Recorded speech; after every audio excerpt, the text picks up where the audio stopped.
our man Doug Fisher. Yeah, so as Dom said, we went to one PD. We no means experts in it, and just want to pay respect to the amount of wisdom that's in the room already. I'm sure you guys have touched on, touched on or incorporated this sort of stuff before. Okay, so Doug talked about modelling thinking, like when you're reading a text.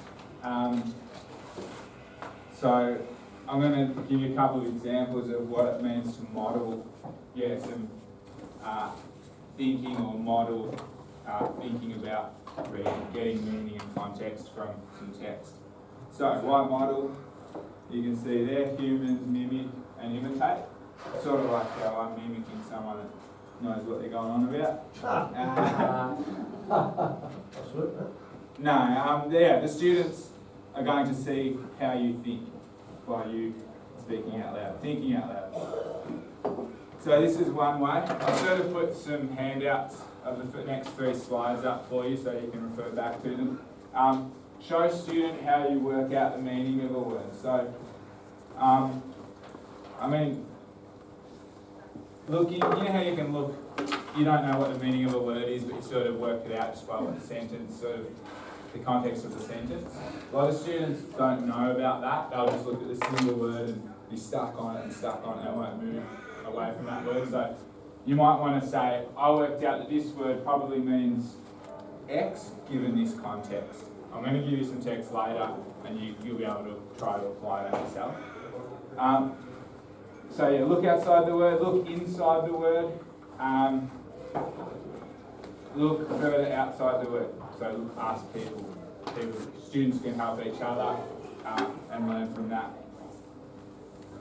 So that's word solving. He talked about modelling comprehension. So display to the student how you find meaning in the text. So these are some ways of showing that you understand the text. So you might predict that something's going to happen given what has happened already in the text. We might be able to summarise to them what's happened so far, or you might have a question about the text about what's going to happen next given that X, Y, Z has occurred. And that's another way. You tell, I teach Indonesian and I tell my juniors about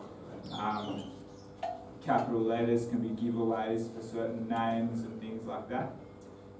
So, let's try this. This is a text. I'll read this out and you can read along. Attend the tale of Phineas Gage. Honest, well liked by his friends and fellow workers on the Rutland and Burlington railroads. Gage was a young man of exemplary character and promise until one day in September 1848.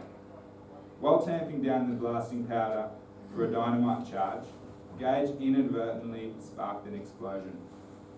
The inch-thick tamping rod rocketed through his cheek, obliterating his left eye on its way through his brain and at the top of his skull. Oh, gross. It's a love story. Phineas Gage. A love story. So, going back to word solving. Is there any words in there that you think a student might not understand? And is there a way that you can display to a student you modelling, working it out, or working out meaning? So just have a chat with your partner or in a free or to yourself. Use your Inadvertently, maybe. try and find out. Use this if you need to look back again. Obliterating.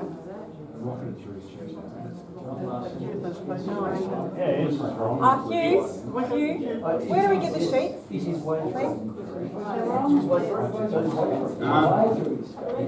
We share it. Point, All right. So,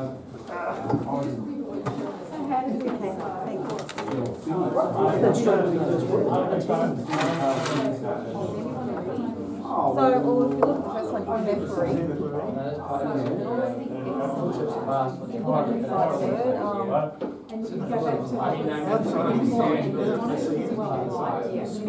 mean, are they going to know what an exemplar is? They haven't heard of it. They're likely to say extreme or look outside of it. If it's saying something nice about the guy, exemplary character, like a good character, promise until something wrong and have him wonder. He lost his breath. Kids like, that's all they're going to think of. Like an onomatopoeia. So looking outside What about inadvertent? What about the tears that do the tail?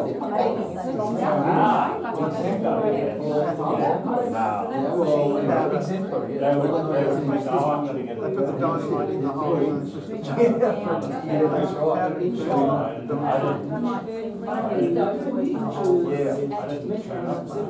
That's right. Is it how or should it be? It's I wasn't sure.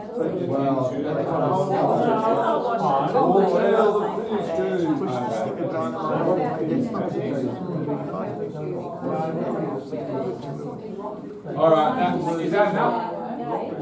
Alright. Just some great discussion, guys. What year level are we at? Not sure actually. You thought, well, year 10 would know us.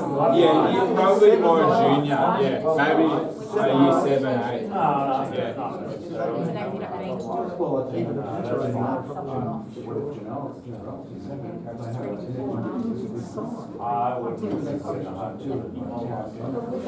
Alright guys, so can anyone want to volunteer how they might model a word or a phrase in here? Is there something that you might do to word solve or show that you understand something? I heard a few people. Read the whole thing. Yeah, okay. So just don't read the first sentence and the first word you get to.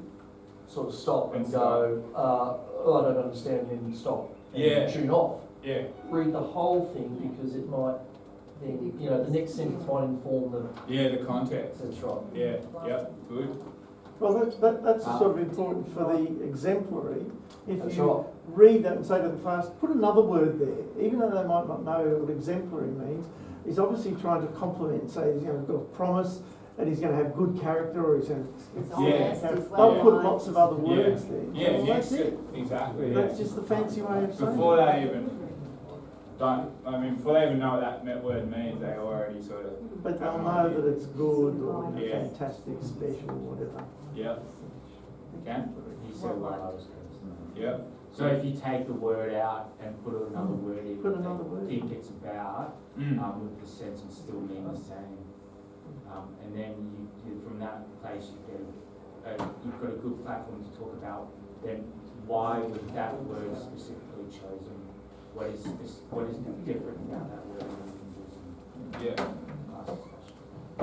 Good. Anyone else? Connie? Looking at what's written beforehand, what do you know about him so far? He's honest as well, liked, so what can you guess his character's going to be like? What do you think exemplary means? What type of character? Yep. Good. I was thinking with exemplary sort of afterwards you can say, you know, it sort of talks about, I mean, example, you can sort of make that connection with good example. What about that one, tamping? I heard people talking about tamping. I'd never heard of that one, but as soon as I read the sentence, I think I knew what tamping meant. Pushing down. Yeah, like pushing down. Tamping down the blasting powder of a dynamite charge. Yeah. Well, it's like what John said, you know, tamping and obliterating are like onomatopoeias. Oh yeah. And, you know, for those uneducated, that's a word that sounds like it is. So the word tamping, you can almost Yeah, like hear that sound or whatever, like obliterating. So that's maybe things to give clues for the kids. Yeah. And these days and age, anybody who goes to Literate. an inner city cafe and gets a coffee would know that tamping is used as a, Oh, yeah. The you barista. give your coffee a light tamp before you stick it in the. Yeah. Well, I mean, I think there's also a lot of importance to be placed on what students see in their mind when they're reading the sentence, not necessarily what the word means, but what they actually, because everyone gets a visual from a sentence, and so they might, the image that sentence creates in their mind also should help describe what the word means. Yeah, it's pretty visual. What about, yeah, so, and you could say, oh, I'm gonna make a prediction based on what I've read. Does anyone want to make a prediction? You had a headache? Yeah, that could be a prediction. It shows that you probably comprehending. Head to somewhere else. So, there's the next part too. There's actually 3 parts. I'll read it. The rod landed several yards away, and Gage fell back in a convulsive heap. Yet moments later, he stood up and spoke. His fellow workers watched aghast, then drove him by ox cart to a local hotel where a local doctor, one John Harlow, dressed his wounds. As Harlow stuck his fingers in the holes in Gage's face and head until their tips met, the young man inquired when he would be able to return to work. Seems remarkably silent about the whole thing, doesn't he? Yeah. Presumably he's lost the sight of one eye. No unemployment. Well, they might not know what a yard is. So you should, given if you're not surprised by what happened, you probably haven't understood. Like if people aren't shocked, they probably haven't understood. Yeah, they haven't predicted because the prediction was wrong. Would you Yeah, show but them I'm that sure on the other Oh, page, yeah. at the start, can you just go back to the first page? It Yeah. gave a clue that he was still alive in the first part. Yeah. Yeah, Did it? until. Until one day Oh in yeah, September. true. So True. Yeah. he's still alive. I Still knew he was going alive. to be alive. Yeah. Yeah, true. That's right, yeah. All right. Until one day. Until one day, yeah. The picture, Oh, he might still Well, be one dead. day it's Yeah. changed. It's changed. It's I changed. reckon it changed because he's dead. No, he might not be dead. Well, then he doesn't have a passport, he's dead. But your character doesn't the change if you're exemplary dead. character until No, one it doesn't day. change, you just don't know. I don't know, is a character. Oh yeah, so this picture was mentioned too, like this could confuse kids. So, how is he alive with that, like the rod, like how's he carrying it around? But that's not, it's actually showing the trajectory of the rod. Well, it says it landed several yards away, so that means it went straight through. Yeah, but some, maybe like the kids just look straight at the picture and, yeah. But yeah, it does say that. So, can we do the activity again? Can you find,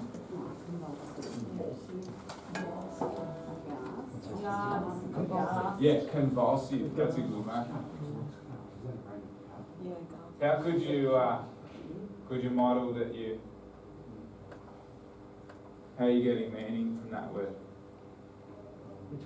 Convulsive.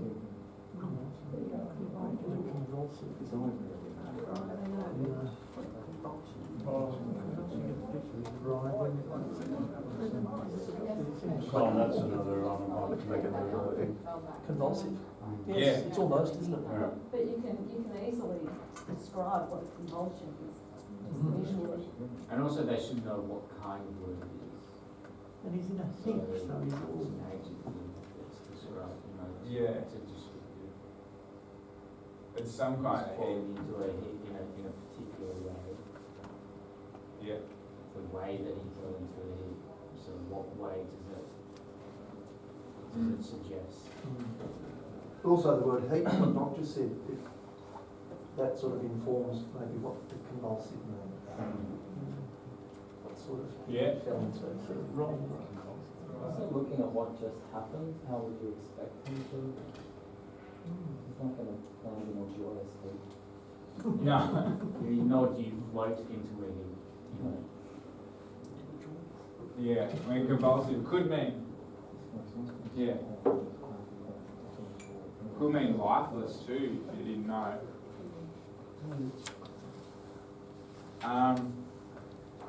Okay, we'll move on, just quick. Within 2 months, the physical organism that was Phineas Gage had completely recovered. He could walk, speak and demonstrate normal awareness of his surroundings, but the character of the man did not survive the tamping rod's journey through his brain. In place of the diligent, dependable worker stood a foul-mouthed and ill-mannered liar given to the extravagant schemes that were never followed through. Gage, said his friends, was no longer Gage. I reckon this one's got some tough ones for kids, young kids. And how can you demonstrate that you're able to comprehend it? How can you show your understanding by speaking, like show your thinking? Can you say, like physical organism sticks out for me?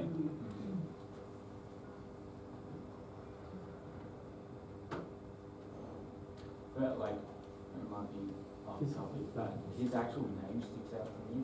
Gauge is the measure of how much metal in a rod itself, which I guess is done by consequence, but Yeah. linked to that. If this was fiction, I would say that would be a literary device. Oh yeah, yeah.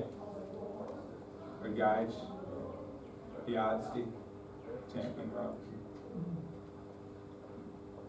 Gauging the character of the person. Yeah. Gauge. Mm. So, how might you? Any ideas on how you might model the comprehension? Well, going back to that first slide, it was always, we were introduced to his character there and told that there was a change from that particular day, that incident. So it kind of like, it finishes off the whole story by explaining that his character had changed in some way. He did change. Apparently the story is he turned into a compulsive gambler, always lied, and his wife left him and he was hounded out of town. And then the next town he was hounded out of as well. That's the story. The idea of this is to also get students thinking and wanting to question what might happen next, or what, if they have questions for the author, what might they be? So this is going to drive their curiosity. So Did they say Sasano Connie? was that for you? I said it the wrong way around. Sasano Connie. Sasana Connie. Is that you, Sasano Connie? It's parked legally. It's problem. Sasano Connie. It's just your way to get out of this early, isn't it? Yeah, so if you had a question, what might it be? And that could be something that is the springboard for you to dive in and do a little bit of independent research. So what might a question be that you might have?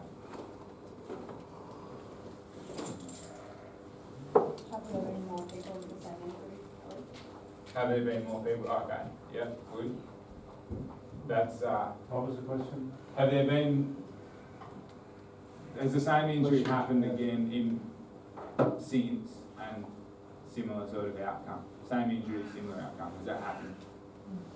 If it would have gone through a different part of his head, it would exhibit different characteristics, huh?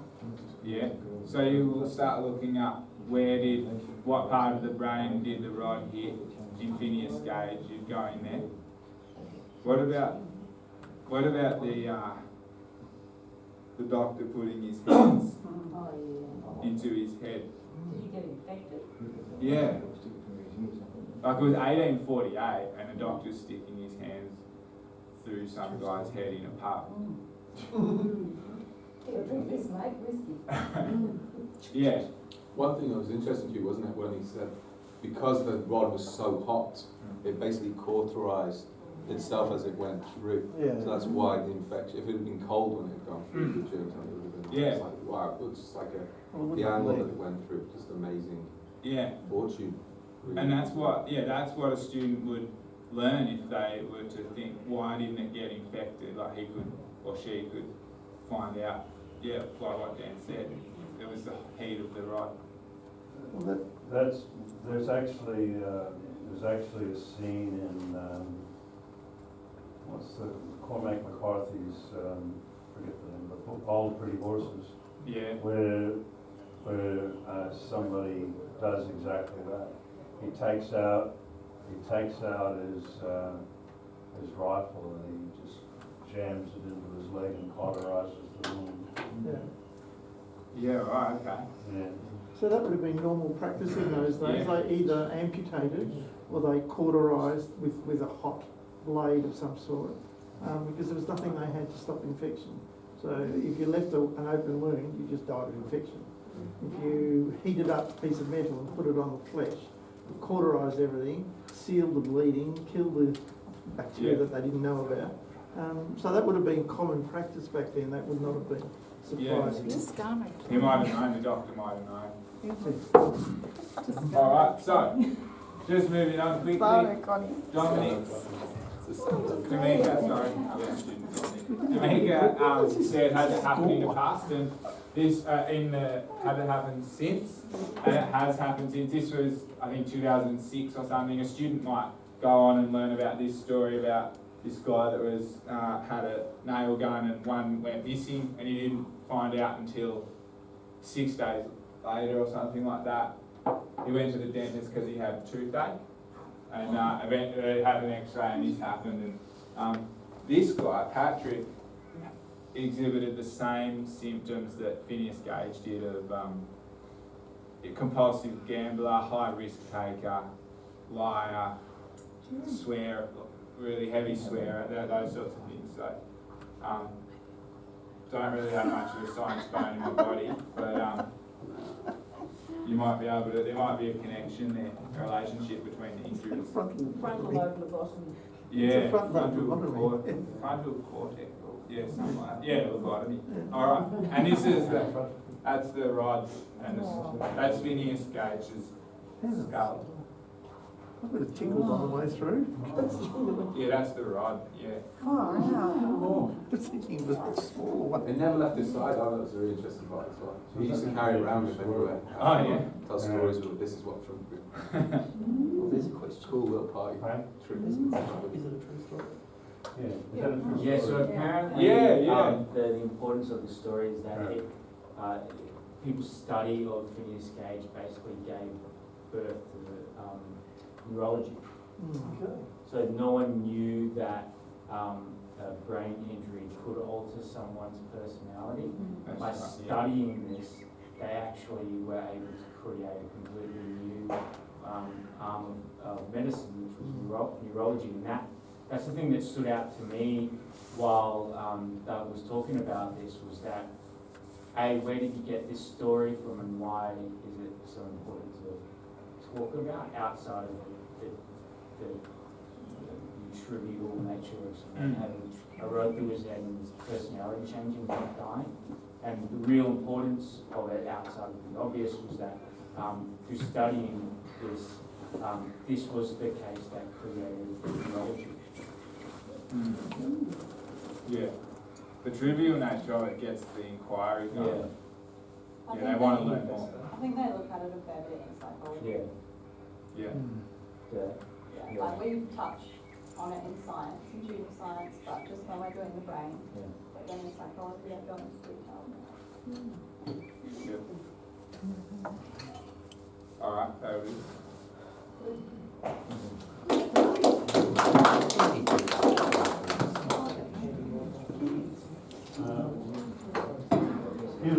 make another observation about neurology. Neurology is one of the more mysterious, least understood branches of medicine around, and it's precisely because of this connection between your moods and your,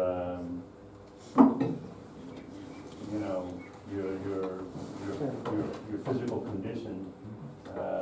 You know, is a lot more interconnected than people gave credit for originally. And I mean, this idea that you know, advances in medical science or whatever can be made by looking at events from a long time ago, of course, is what Freud did all the time. I mean, Freud looked at what was happening in Freud looked at Greek literature and you know, worked out psychological conditions from you know, Oedipus Rex and things like that. Actually, I was thinking this morning whether I don't know the answer to this, whether the opposite can true. Can you get some kind of brain injury and become a really, you know, change for the better? Because a student in my house received a bit of concussion at the weekend playing football. So I was like, fingers crossed as well. he might come in this weekend. Yes, sir, please, sir. No. Looking good so far? He's not back yet. He's all right. He's fine. I'll let you know. Eternal optimist, mate. Well, maybe the tamping rod we can find. Well, that's the next step. Who is yours? All my practice on with. Oh, yeah, it's out.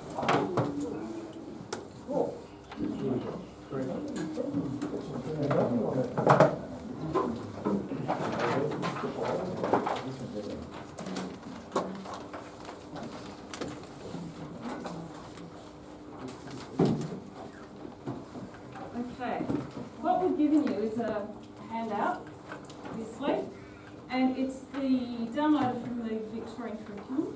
It's the ethical capabilities in science, and it's level 9 and 10. And inside your handout, you've got 3 things. There's a task sheet. There's a sheet with a small assignment on it, and there is a rubric. Now what we've done is we've come up with, and this is all related to chapter 4 in the current science book. So we'll precurse this by saying that this assignment will follow on something like chapter 4 of the science book, which looks at body at war, invasions to the body, immunisation, medieval medicine, microbiology, and a couple of other things like that. So, first of all, some of the things that you've been handed and the things that you got emailed are all on the library website. So if you go to the library, you log in as yourself, you go to the library website through My Contents Plus the Resource Centre, you get to something that looks, and then I'll just go student here.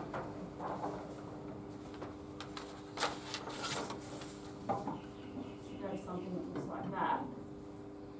We're looking at this section here called Learning Tools and this section here called Pathfinders. In fact, one of the links that Ali sent you goes to the very bottom Pathfinder down here.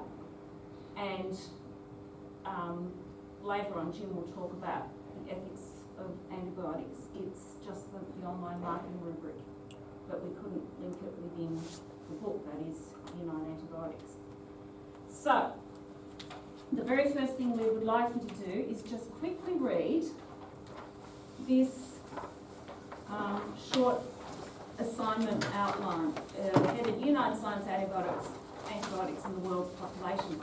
Just read it and then have a quick discussion with the people around you, the person around you, next to you, whatever, about how you would go about doing that assignment given that information.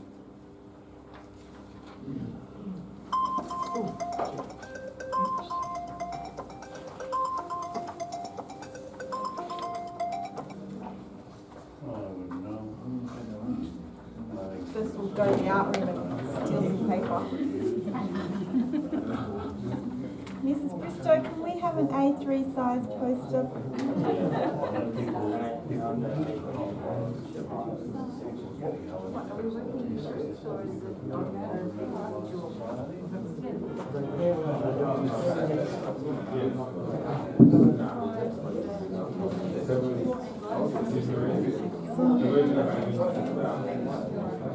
And the students have been given this one too, right? No, you don't look at that one yet. Yeah, just that one now.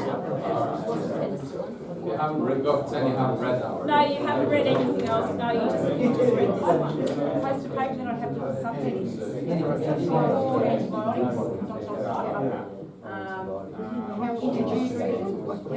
You look at, So we're looking at the couple of things, the effect of the use of antibiotics and the ethical issues associated with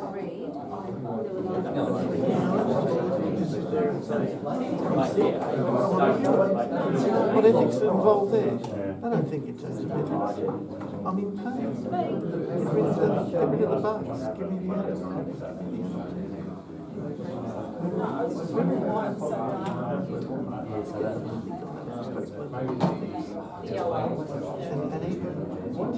which section of the library website? Oh, we'll go there again. It's like So under pathway, if you go to my content and I don't think twice enough.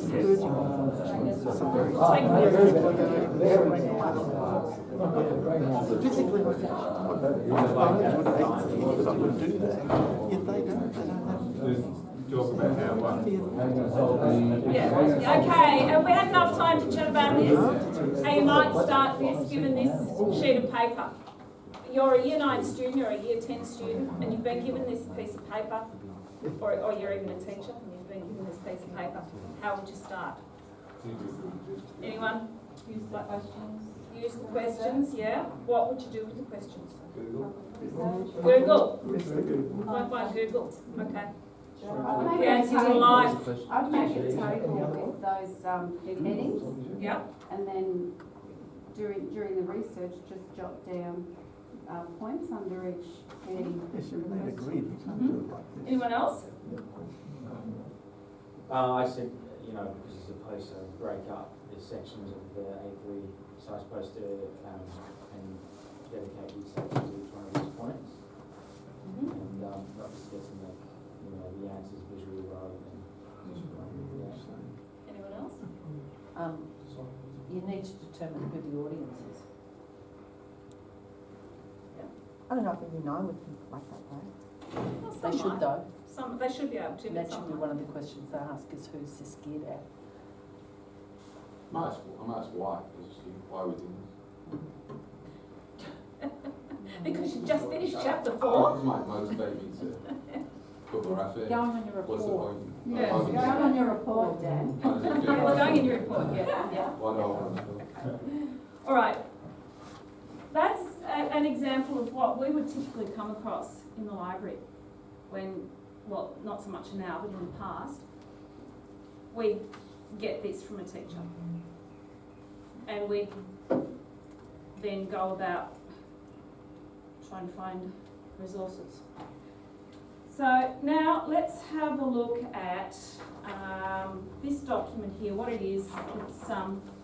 This is from the Victorian curriculum. We've highlighted all the bits and pieces that we've referred to in coming up with this assignment, with the marking rubric, and with some of the tasks. And if you go through, you'll find that we've done this in conjunction with Trent, and he's helped us set up the rubrics. So you'll find that the highlighted pieces almost always got a code next to them. And they're the sorts of things you've got to cover as you're working through the curriculum, as most of you are aware. So we're looking at science understanding, we're looking at concepts, we're looking at questioning, predicting, so that the inquiry skills, we're looking at investigations, and then we're looking at scientific understanding. Then if you open up this rubric, Jim's going to talk a little bit about the rubric later. Just cast your eyes over that. Give you a minute to look at that.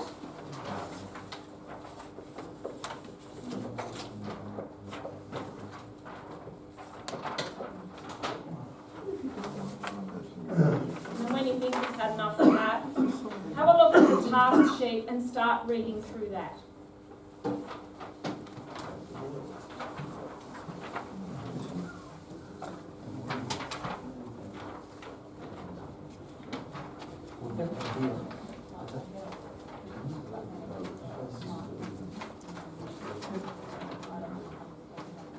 I'll go and explain that. You asked a question like that. I get that.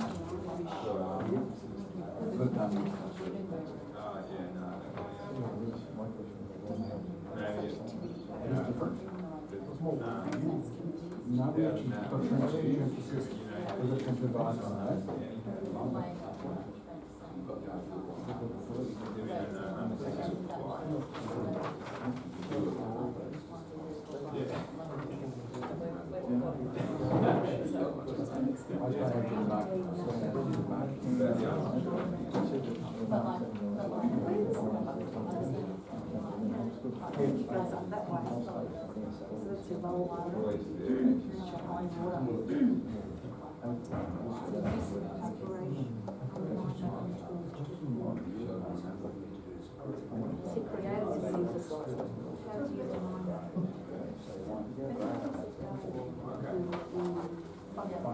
Five, four, three, two, one. That way. Memory, understanding, analysing the other way. The higher up.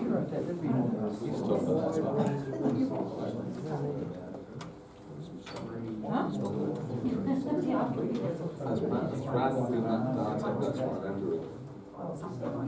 Understanding is what we meant to right, but his voice was monitor, remembering. Yeah, have that relaxed. And like you said, what's It doesn't remove something from you at all. I just don't get that because it's under the.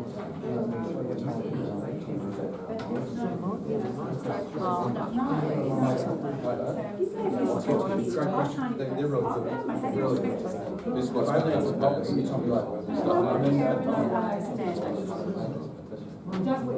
You're going to get statements as facts.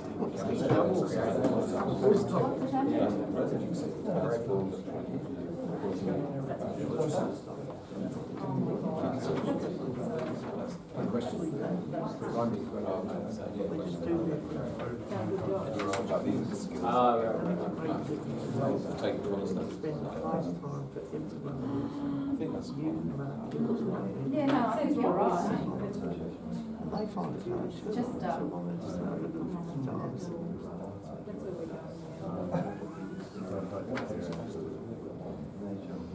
we haven't even had a chance to, this was presented to us 15 minutes ago. Now, judging by the silence, you've had a look at this. Any comments? Don't like it. At all? Why? Very confusing. As an adult, as a teacher, I don't get it. How the Oh, you're kids- looking at the rubric. Sorry, I'm looking at the rubric. Oh, yeah, we'll come to that later. Oh, sorry. Yeah, the assignment. Have we done the assignment Look at the yet? rubric. Did you want us to look at the assignment The first? assignment, yeah. Just go through the assignment. Think about it from the perspective of a year 9 or year 10. Yeah.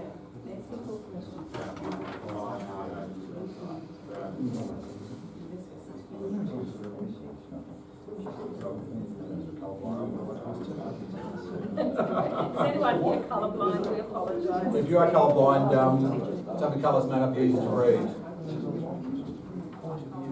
Okay, but some people are colourblind. I was trying to avoid red.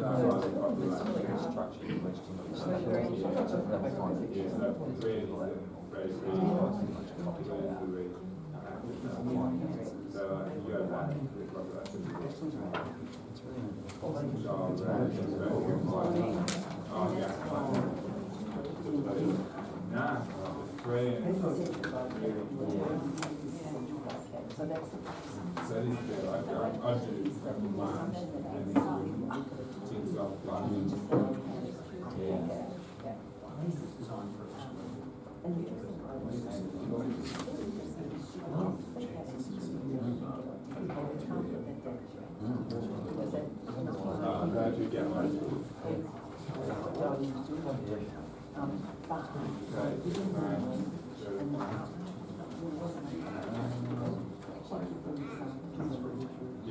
well, you can, yeah, you can change the Research has.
And I get coming down.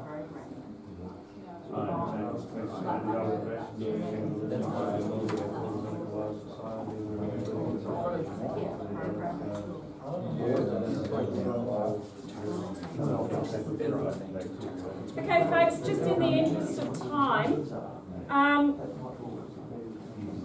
how do you feel about this, the way this is presented? The assignment, sorry. Much clearer than the first A4 sheet. Yes, in what way? Well, it gives the students steps to undertake and tips on things like language to use and essential vocabulary. They got options as well, which is a good one. I like that. The reason for the options was to address the different levels that the kids are at. So that there are easier ones and there are harder ones, conceptual ones, basic ones. Modern modes of presentation rather than the old A3 sheet that won't go up on the board on the wall. And the most important, well, from our perspective, one of the most important things was the list of digital literacy skills, and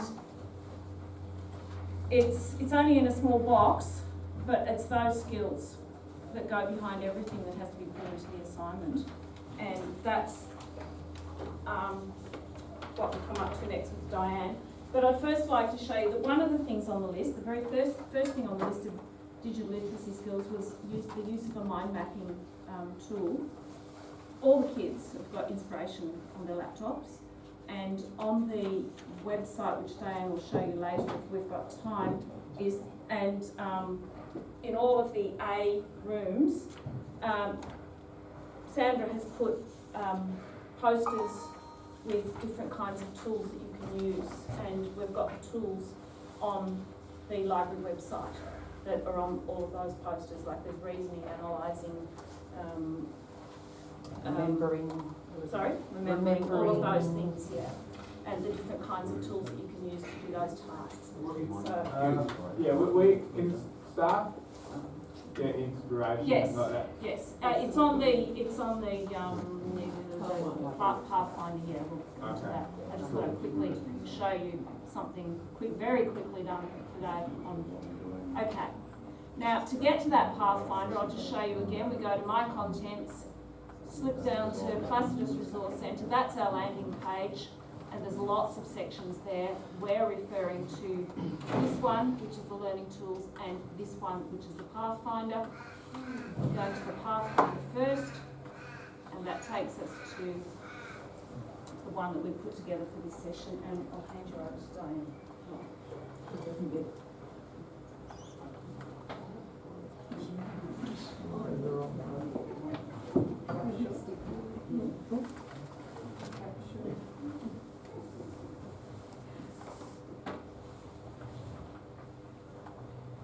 Okay, so the Pathfinder is something that we quite commonly build for teachers when they're doing research. And the Pathfinder that we build, I'll stop right there just a moment. The Pathfinder that we build for you is designed to assist your students' information literacy by scaffolding the process that they need to walk through, to understand the task, to map it, to do some planning, to come into the library, find some resources, again in a systematic, structured and predictable way, and then to think about how they're going to present it to you. And there are resources there for that as well. So a Pathfinder is about providing a scaffold for your students. Because we want them to understand that this process is a regular and predictable one. Some of our Pathfinders up there are very simple Pathfinders. This is a fairly long and complex one because it's a clearly sophisticated and complex task. So this Pathfinder I'm going to take you through fairly quickly is actually longer than most of them are. But it covers all of we wanted to show off some of our databases and some of the places in which teacher librarians can come in and work with you and with your class or with individuals in your class to support the way that they move through this process so that it's a success ultimately. So up here it starts with inspiration and having a think about how you're going to plan this. So this is before you ever really set foot in the library. There's a process for you to go to depending on how complex and demanding your task is, where you get the students ready with their terminology, you make sure they understand what the task is and how they need to go through this. You help them understand what it's going to look like at the end. So there's a lot of work that you can do in the classroom beforehand, and you can incorporate us in that as well. Because if we're there, you know, the ratio becomes, instead of 1 to 27, it's 1 to 13 or something. And that's really helpful when you've got a busy, lively class and you're trying to get them to sort out their ideas and thinking. So that's often actually the most productive point at which you can have a teacher librarian in there teaching with you. It's not necessary, they help in here too, but people often don't think about